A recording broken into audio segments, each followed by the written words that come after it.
my heartstrings as we started from Huntington Dale.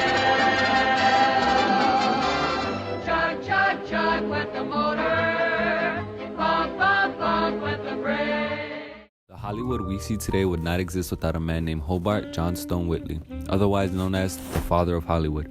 A land developer and successful banker that seeked the expansion of what is now the Hollywood area. The early construction consisted of the Hollywood Hotel and a bank, which would allow the attraction of film studios to bring their business to Los Angeles, California. Thomas Edison held filmmaking patents that were not valid in California, therefore making film studios more comfortable. The first film to ever be made was a short 17-minute silent film called In Old California, which was about California during its Mexican era.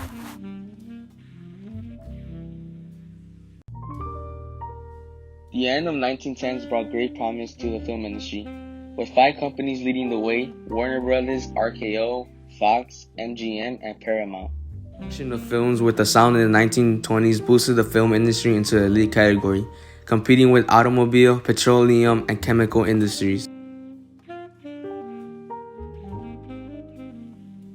The 1920s created some of modern day's favorite movie genres, such as westerns, musicals, romantic dramas, horror films, and comedy.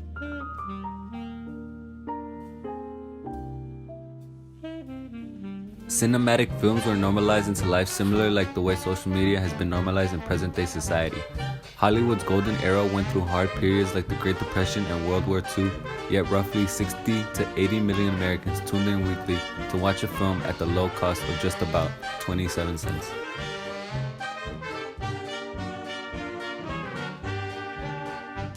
Hollywood put out many patriotic movies to keep a sense of calm and to boost morale. Point out and make public the dishonesty, the downright villainy. In the near future? No. You ever going to bed? No. Well, I ain't sleepy either. Good, then have a drink. No, not me, Well, boss. don't have a drink. Boss, let's get out of here. No, sir. I'm waiting for a lady. Please, boss, let's go.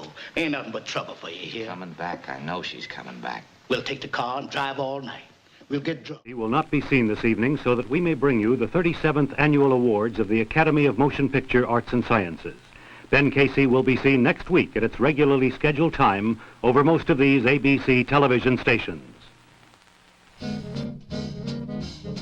Hollywood's golden era set the golden standard with creations of the Oscars and the red carpet, traditions that live on in modern times. Big names like Humphrey Bogart, John Wayne, and Rock Hudson were among attendees to these prestigious events. Once an actor hit it big with a movie role, that actor was frequently set for the rest of their lives, earning well over $100,000 to maintain the Hollywood lifestyle. The best to you, ladies. Mr. Dick Van Dyke and Mrs. Van Dyke. One of the exciting highlights of Oscar night has always been the arrival of prominent motion picture personalities from Hollywood and in this day Mr. Jonathan Winters is now arriving. Let's have a big welcome for Mr. and Mrs. Jonathan Winters, ladies and gentlemen. The trio of fame, money, and power are too much to handle for many. Hollywood was bringing in historical numbers at the cost of their actors' health. Many actors were suggested and turned to drugs in order to keep up with the heavy workload. Laws were in place to regulate labor hours for children on set, but many studios pushed those regulations. Marilyn Monroe is a notable actor that passed away due to a drug overdose in 1962.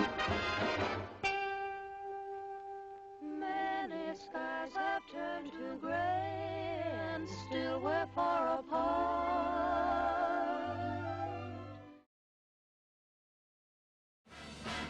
The 1900s was a century full of segregation amongst race, which transpired onto the big screen. Minorities saw humble beginnings in the cinema industry. Big roles were only given to Caucasians. Smaller roles like that of a servant were given to minorities. Studios would ask minorities to act goofy in their roles as well. Many times minorities were better actors but were never given the opportunity. Film studios either agreed that minorities should not have big roles or were too afraid to spark change and suffer its consequences.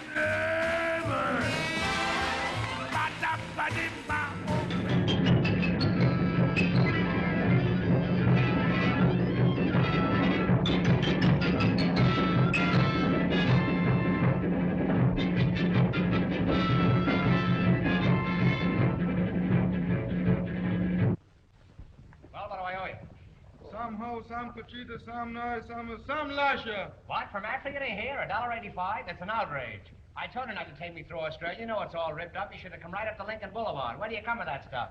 Turn around the rear end. I want to see your license plates. I don't think you guys are on the square. I'll attend to you later. Don't try to pull that... In 1948, the Supreme Court ruled that movie studios could no longer own their own theaters, which would show only that specific studio films. This would negatively impact the Big Five in many ways, marking it the beginning of the end. The 1950s brought big boom in the television industry. The effects were visible in the declining movie theater attendance. To put the nail in the coffin, many big names were faced with legal troubles that damaged their reputation. Skies are blue, and the dreams that you dare